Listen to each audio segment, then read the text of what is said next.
زايد بن قران. حياك الله يا مرحبا. ناموس مدينة زايد، ناموس مدينة الظفرة في نسختها الثالثة. الله يطول عمرك.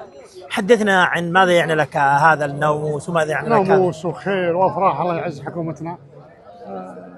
في رزين وفي سويحان، واليوم نكرر الانجاز الثالث بفضل الله. ايش بيعني لك هذا الدعم من اصحاب السمو والشيوخ لهذا التراث؟ راحة المواطن في كل المواطنين الحمد لله. نعم.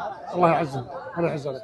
أنت مالك مجاهيم ومالك ركض، كيف بتشوف فرحة اليوم الفوز عشان يكون في فوز هو نعم صحيح. حدثنا عن هذا ثالث رمز تاخذه في هذا السن. الحمد لله. حدثنا عن المطية وعن سلالتها سلالتها من كاب الشيخ محمد بن بطي، والأم من إنتاج بالشخص. الحمد لله على كل حال. وين السلامات بتروح؟ السلامات لكل واحد حب الزين. ما شاء الله عليك، ونقول لك ناموس دايم. الله يعزك.